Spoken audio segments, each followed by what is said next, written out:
We explore topics, local festivals, arts and entertainment, and local news. For this program and much more, visit us online at yourlocalstream.com. That's yourlocalstream.com. What a beautiful 55 Chevrolet.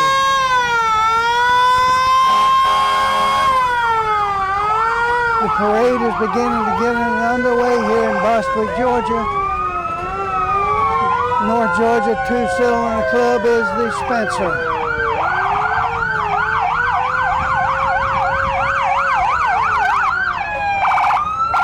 Did you notice that dog in the truck? In the fire truck?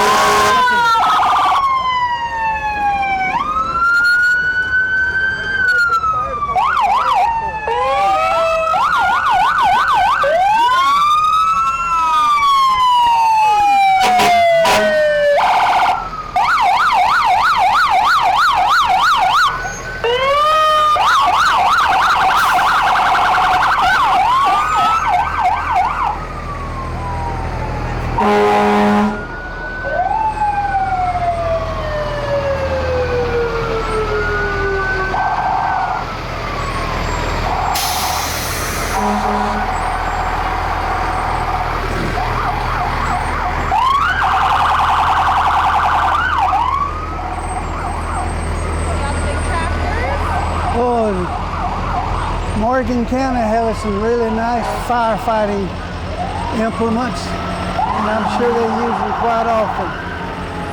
Oh, brand new John Deere. Representing the county and the city of Bostwick.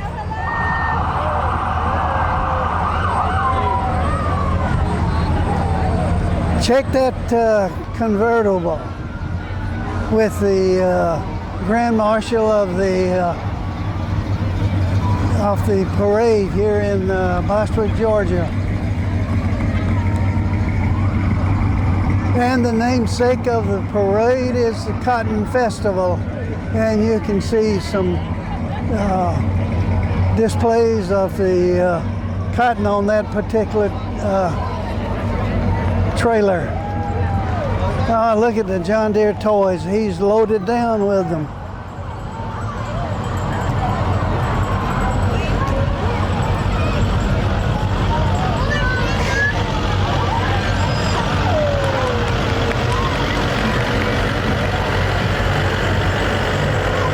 A little political advertising also here. Pulled by a brand new Kubota tractor. Santa Claus, this time of year, he's always in great demand.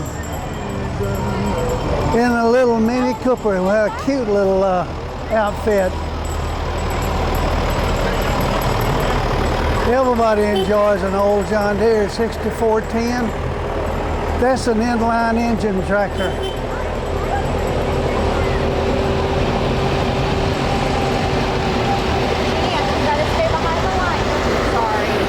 All right. New Mahindra. I think that is the old Farmall that's now made in India. Farmall hadn't been around with us now for quite some time, but you still see quite a few, and I'm hoping we'll find some in this particular parade.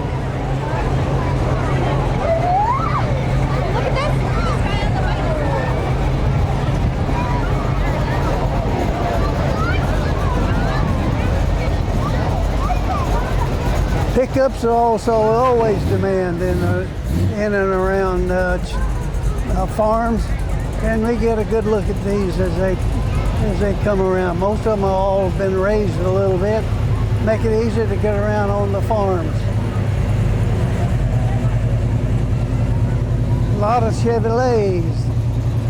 Here comes a Dodge.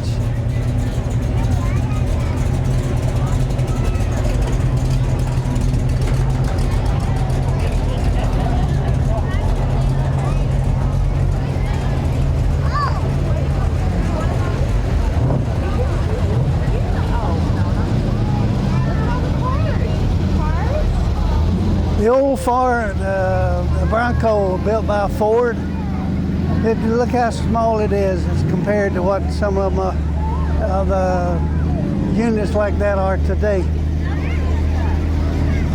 Oh, a restored Chevy tractor pickup. A good commercial for Christmas trees and a rebuilt and restored pickup.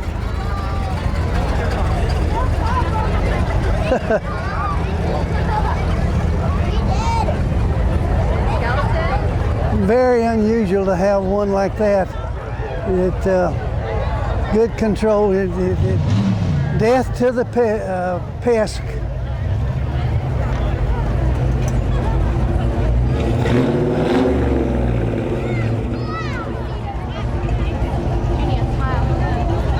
A few Mustangs and other units here that get a good view of them as they've been restored. Yeah, that's an early Mustang there.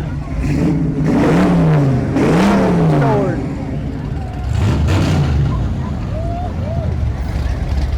What a beautiful Model 8 truck. Nice little pickup. Consider the size now as what they are today.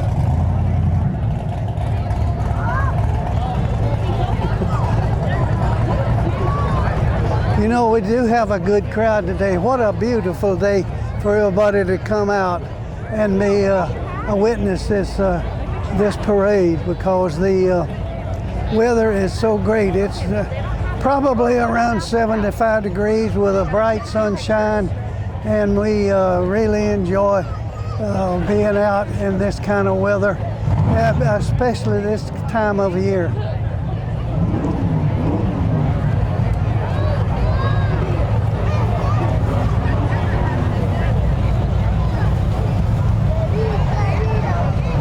This pickup here is one that you ought to recognize. It's got the tag on the front that shows the John Deere. It's a farm here in Bostwick, Georgia, is where that tractor works.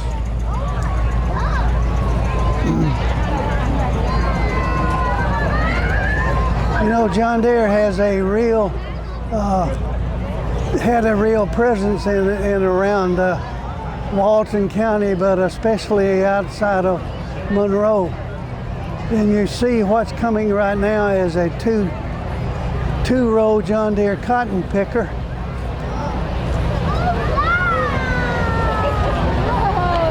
The farm that was in Monroe was known as Deere Acres. It was live, and about 1,500 acres that was farmed. It was a training farm, really, for John Deere. And one of the first cotton pickers that Deere ever made was a one-row mounted on a 60 tractor. And it was tested and run in the cotton fields around Monroe. Go back to the 40s and you see a John Deere G, which is the biggest of the two cylinders back in those days. A B, which was one of the small farms, and the one that John Deere sold the largest number. 4020, which is a classic N-cylinder with 6 cylinders, and it was introduced in 1960. John Deere went from a 2-cylinder tractor in 1959 and 60 to an inline engines, 4s and 6s. This is a butt head tricycle. Hey! You notice that it has a PTO on the back of it and a drawbar, but no 3-point hitch. 3-point hitches came along in the early and late 50s. Listen to that sound.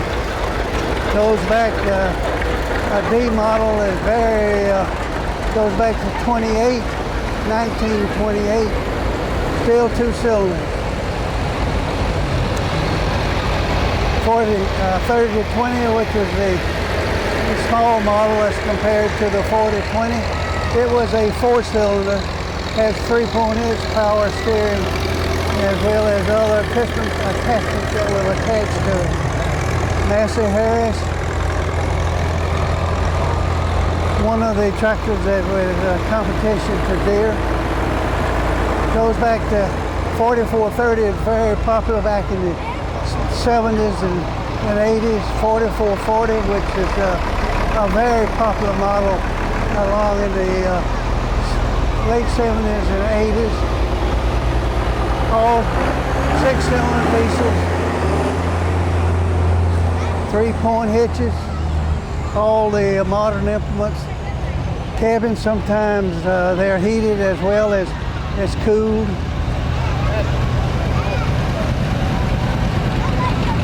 Oh,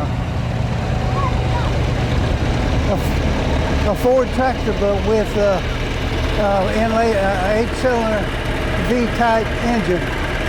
High crop. You notice that it's got a lot of clearance underneath it. That allows it to cultivate and to plow farm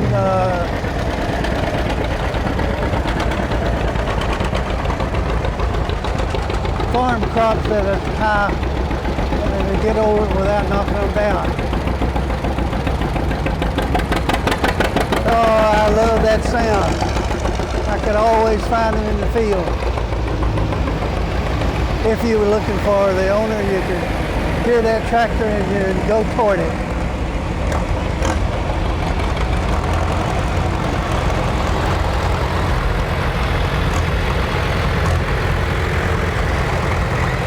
Back when I was working with Deere, there's no such thing as a round hay bale.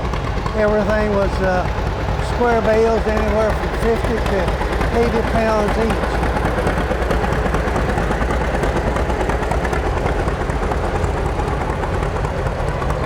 Beautiful farm hall.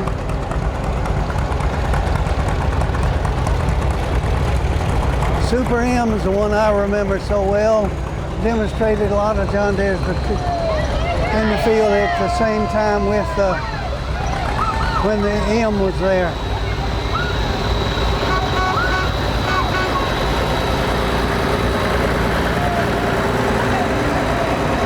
Turbo began to show up in the late 50s and 60s, and a lot of these units are turbocharged, as well as has cabs, air conditioning, 3-point hitches, and big tires. You'd be surprised at how much traction and how much flotation you can get using the high flotation tires.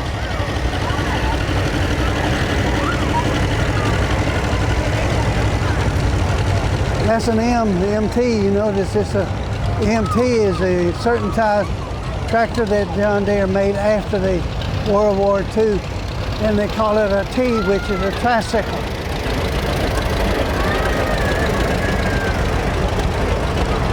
All these B models have all been restored. The first one there goes back to the late 30s, early to late 30s, and then in the 50s, and that one goes back to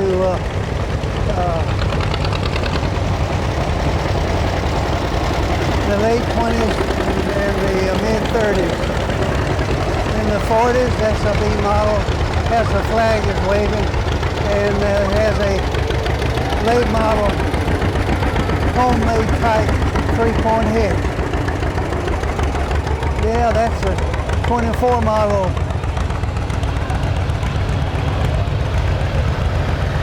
Every kind of unit you can think of. I don't know exactly what that lifts, but it's mounted on a quite big tractor. Oh boy! A model. Pulling the kids around so they can enjoy the ride and looking at all the people that's here in Bostwick that's enjoying the parade. You know, I mentioned early in the broadcast about John Deere having a presence in Monroe, Georgia. They were the owners of a training farm, and all new hires at that time were sent to Monroe for training in the tractors. We had several units there that we used every day, and a lot of them came down were also models that Deere was getting ready to introduce, and we put some hours on those so we'd find out if there was any bad spots on them, any errors that could be corrected before they were finally made. 40-20, that straight stack. Look at the wheel weights on the rear axle to give it more traction, make it grip the ground better.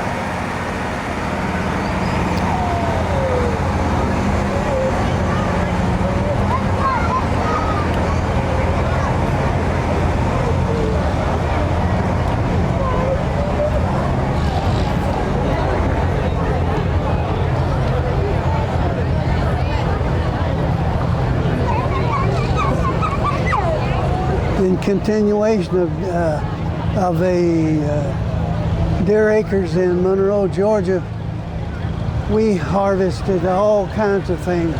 We had animals there as well as tractors to do the harvesting. And we built lakes. At one time, the biggest lake was 55 acres. And it was used as water source for the city of Monroe, as well as all the employees and others would gather there to have a picnic around one of the lakes, and you do a little fishing.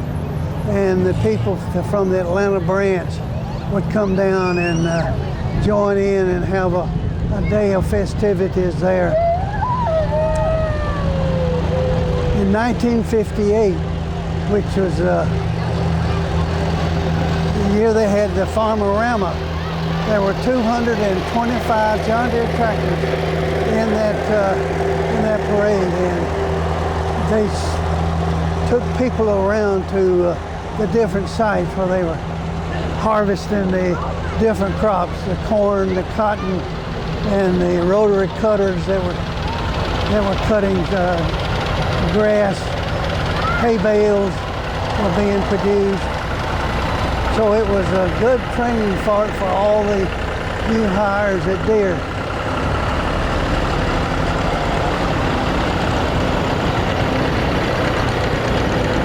If you want to learn more about the Deere Acre site in Monroe, go to the Monroe Museum, which is located in the old City Hall in the city, downtown, the city of Monroe.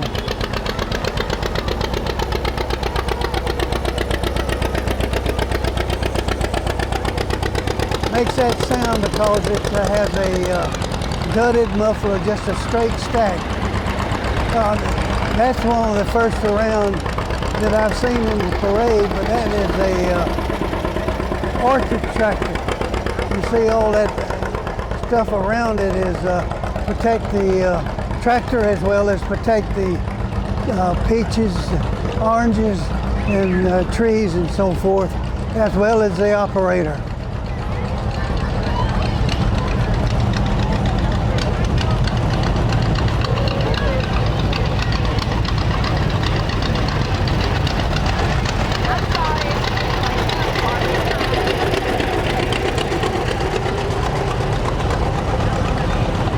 Well, they do sound good. That two cylinders are popping and everybody can see it. A 320 now, that is one of the smallest of the Deere tractors back in the 50s. It was replaced in 1960 along with all the other tractors to a four-cylinder, and it was a 1010, 2010 was still a 4-cylinder, but it was also 40 horsepower. The 4020, we saw one that come through that was a restored 6-cylinder diesel, and it was around anywhere from 95 to 110 horsepower. They're like, we'll go around it. They broke down.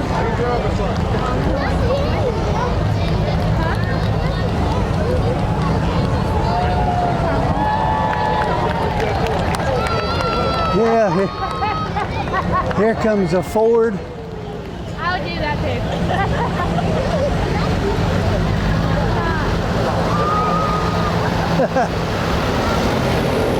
960. Ford was a real popular tractor back in the 40s and 50s and 60s. Ellis Chalmers.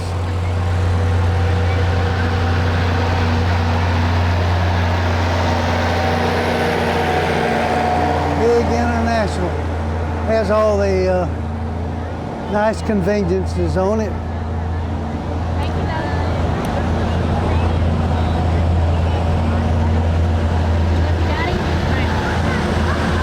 It's just amazing how things change over time.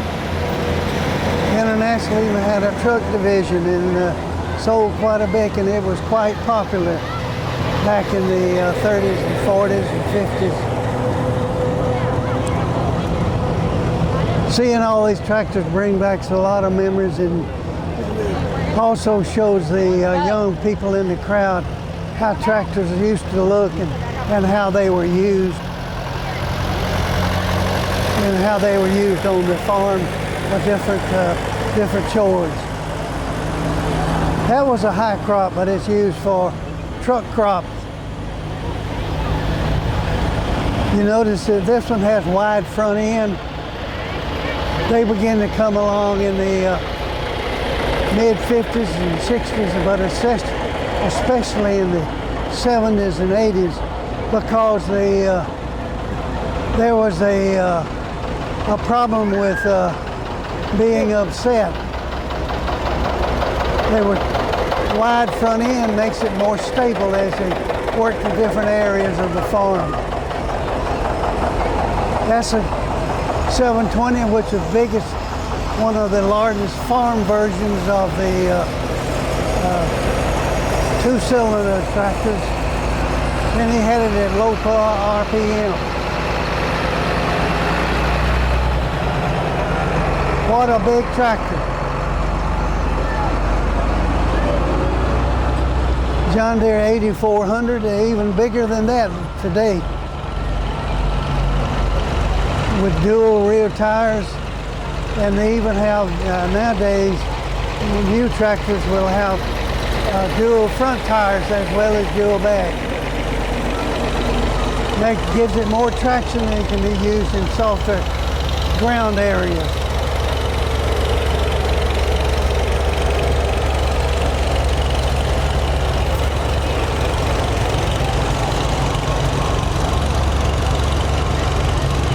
That's one of the new models called McCormick. That's the first one I've seen of those. But you notice that the exhaust is on the outside as well as the air cleaner. It is air conditioned, heated, just like riding in your car to be comfortable and to get rid of so much dust.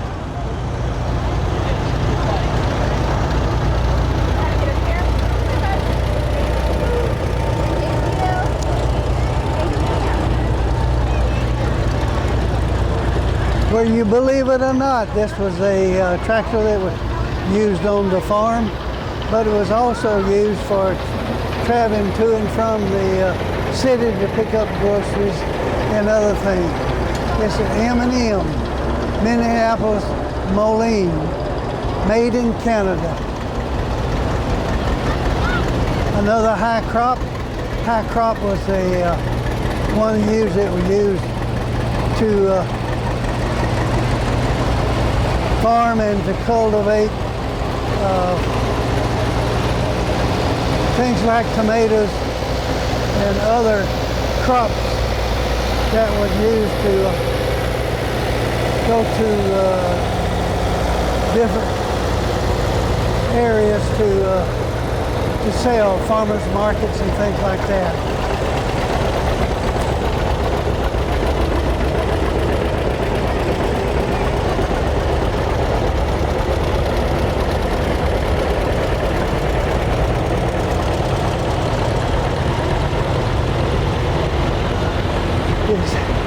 It's hard to amaze how they have changed over these years.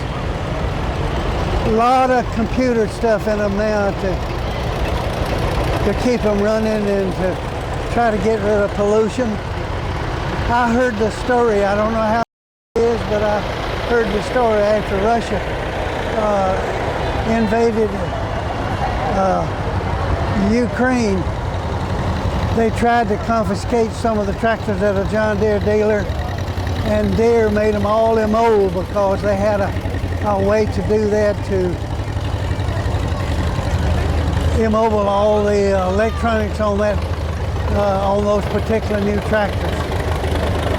Late 20s and early 30s, Marlboro F20.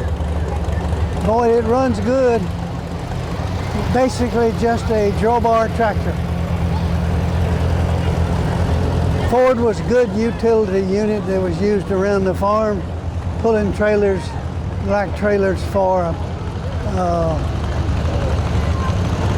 bales of hay and feeding the animals and things of that nature. I mentioned the EM was one of the first tractors that Deere manufactured after World War II. EM was a small tractor with 20 horsepower. But it was good to use around the tractor, and they wanted to compete with Ford a little bit too.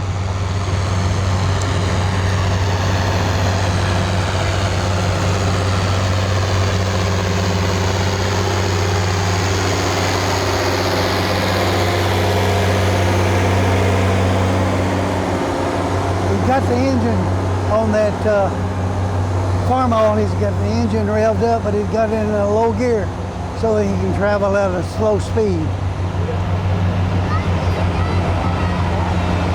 And he spent a lot of time getting it rebuilt too, refurbished.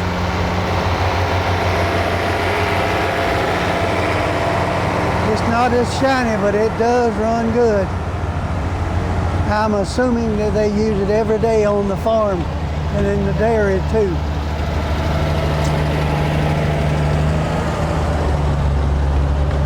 Oliver at one time was a very popular tractor. I saw quite a few of them on the different farms that I visited back in my days with Deere. Another G with a straight stack. Here at Poppin, 360, I think it.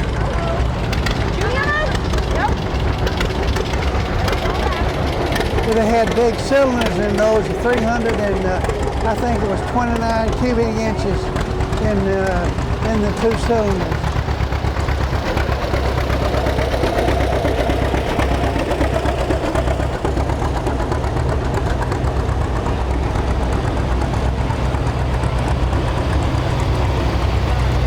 Oh, I tell you, that's a real classic there, 420 diesel. Got a 3-point hitch with a quick hookup. Massa Harris, which is still manufactured today. I think it's manufactured in England.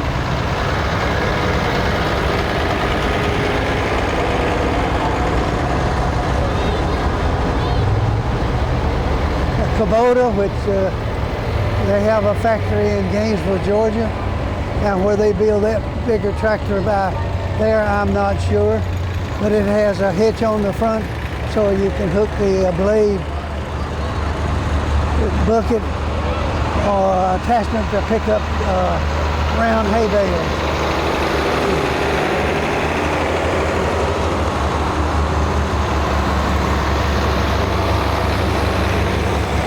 look at the axle, on the rear axle, you notice there's a lot of space on the outside.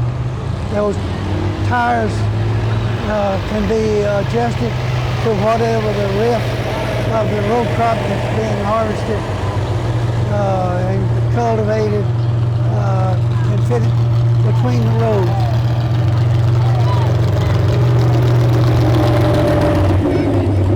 That one has been modernized with a V8 engine and the exhaust on the outside. A lot of people like to do that, and they use them for drag racing and other chores. And make noise as that one is doing. Wide front axle, and that's a high crop. High clearance is written on the side of it, and an MV, which is a model of that particular high crop model.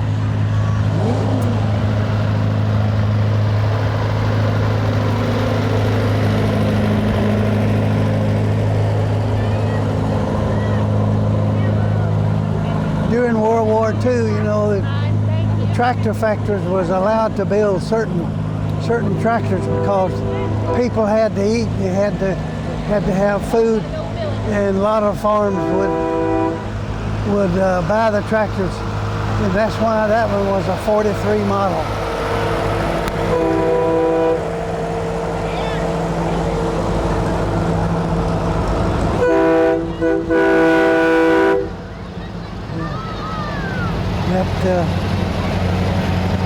One of the popular Ford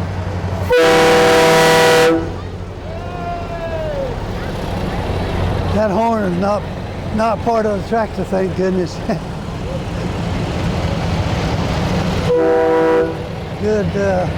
Good display of farm tractors built by Ford in different models. Most of them goes back to the 50s.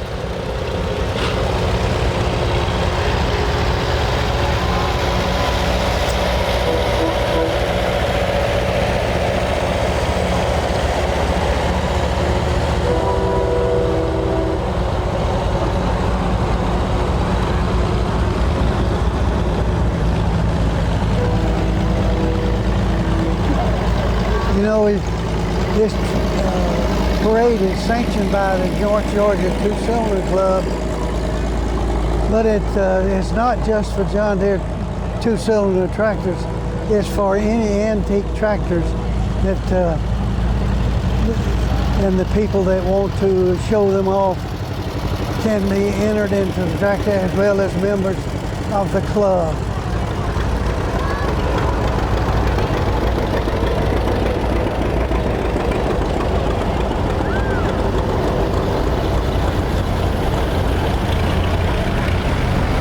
I'm not sure what that one is, but it looks like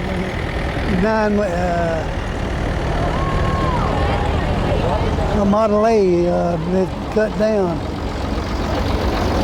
You just saw a 950, which was back in the 70s and 80s and 90s, a unit that Deere marketed, very reliable, very popular, with quite a few sales. 950 was the biggest of that particular size, run about 27 to 30 horsepower, and it was all built in Japan and shipped to the U.S. and reassembled with tires, front ends, and implements. The 3-point hitch implements was all assembled at the dealerships.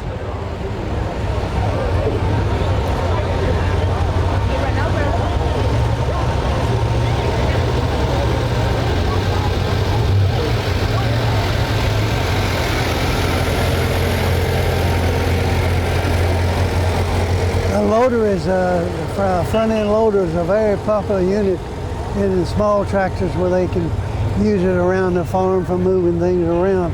That particular one is a wheel fit, one that the manufacturer himself, or had a welding shop do it for him. That's still a 2-cylinder engine, even though it's a John Deere, and it was used around the farm for moving trailers and things around.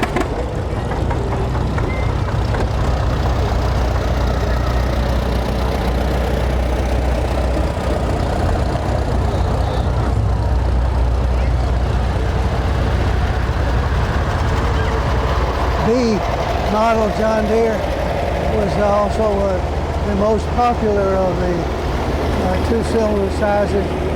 It was built back in the 30s and 40s. It was also the least expensive. Of course. Some of the very first ones, we talk in the early 30s, that we sold for something like $900 to $1,000. Ladies and gentlemen, I believe that it looks like the parade is about over. People are beginning to move around and get a look. Now you can also see these tractors up close if you walk down the way the traffic is flowing.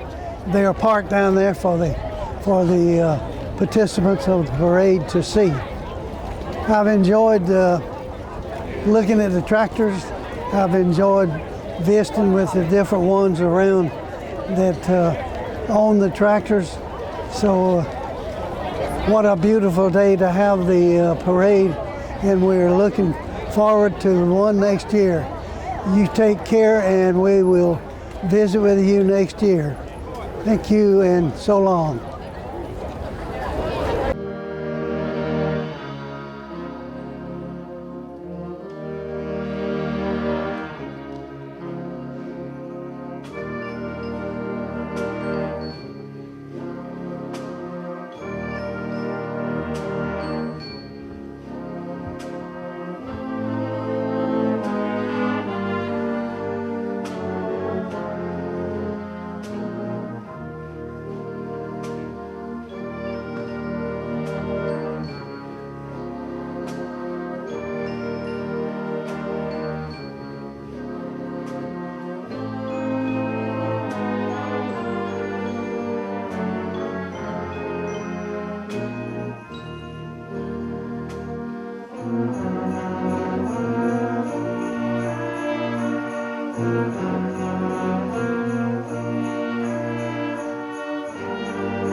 All right, we're about to call up our Grinch here. We're going to play a little Grinch for you.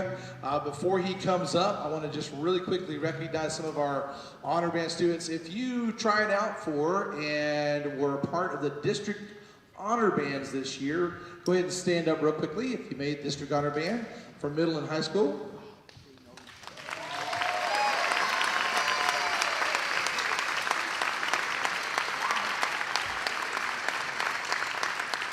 BC.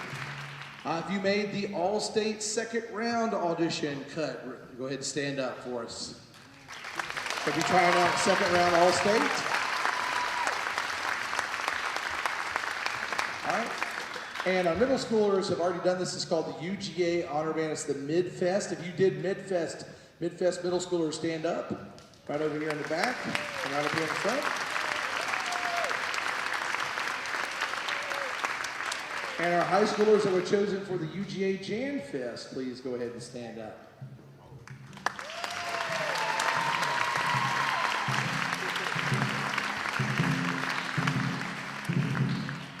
Also would like to say a big thank you to my wife and best friend, Mary Smith. Mary, please stand up real quickly. All right. So just so you know, Mary and I started the band program here 25 years ago. There was an existing program, but we started the marching band. Mary started the color guard along with me at that time 25 years ago, which is crazy. She is our head band mom. She is a guard director. She is a guard mom. And she is the mother of our two lovely girls, Madison and Ella. Ella, who is a senior this year, also with the flu tonight. But she's our guard captain and one of our horn players. And so we've really enjoyed raising our girls here. And I just want to once again just thank my wife Mary for everything she's done for me and being steadfast and supportive to me all these years. And I would love for you guys to also thank her one more time. Mary Smith, thank you so much.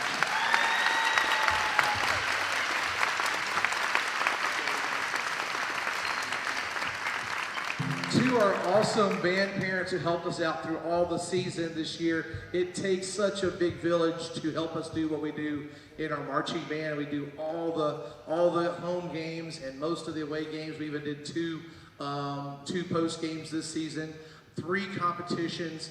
We came in second overall at the very first one, and we were grand champions first overall at our last one. So congratulations to our marching band students.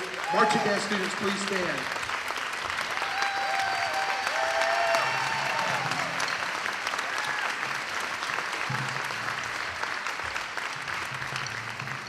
43 kids going up against kids or bands that have over 200 kids in there and just laying it down, just being awesome. Grandma Helen, and who's always with her and helping out with that too. And they are just been amazing, and we appreciate everything y'all have done for us this year. And of course, I've already talked about them a little bit, but my right-hand man this whole fall was Alex Hall. So one more time, let's give it up for Alex.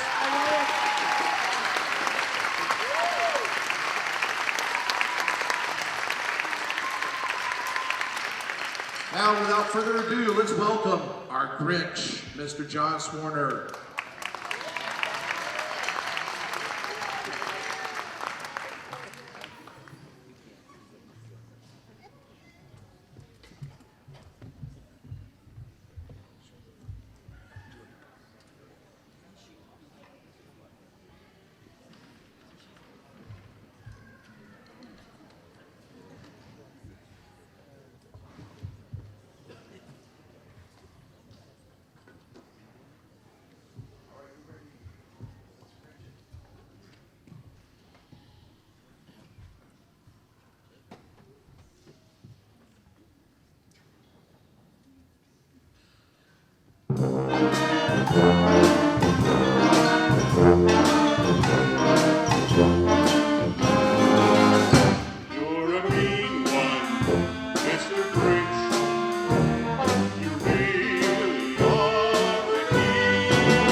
Mr. Grinch, hard to bear.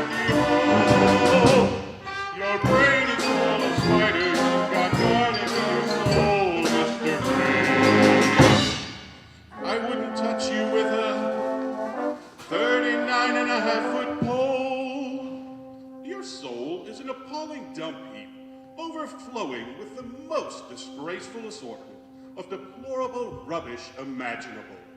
Mangled up in tangled up knots.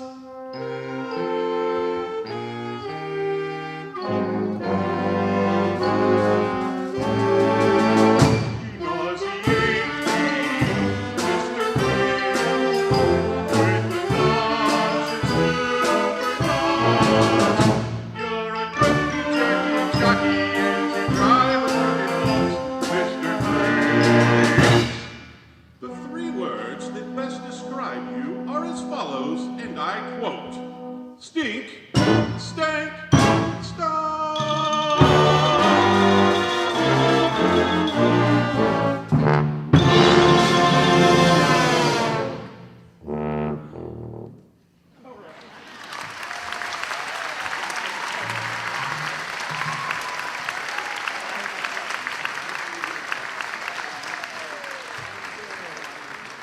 Mr. John Swarner, everybody.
right, we have one more big piece for you guys. This is called the Ultimate Christmas Sing-Along. I have to go grab a guest conductor and this will require all of us standing and adding our voices. If you look in your program, it tells us exactly what songs are playing on the bottom of the section. It says G Symphony Winds, Jingle Bells Deck the Halls, Silent Night, and We Wish You a Merry Christmas. So get ready for that voice. While I'm grabbing our guest conductor, we'll have our tuba, euphonium, and trombone choir back here. We'll play a few Christmas carols for you. So sit back, and we're almost there, and we'll get the guest conductor up here in just a second.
Guess who? Santa! Everybody stand up, let's sing some Christmas carols!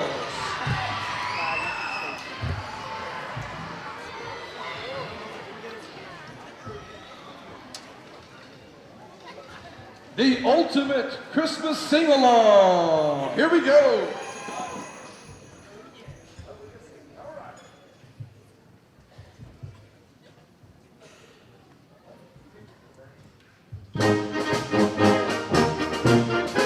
Jingle bells, jingle bells,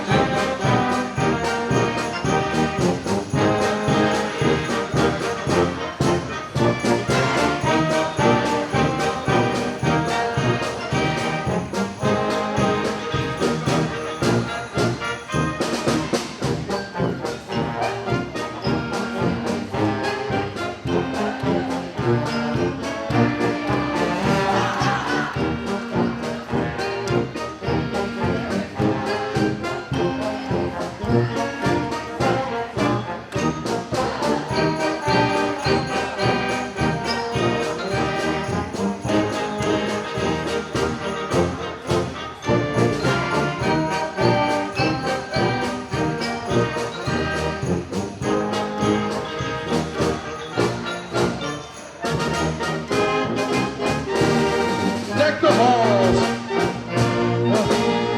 deck the halls, deck the halls with clouds of holler. Nobody can hear you, sing out.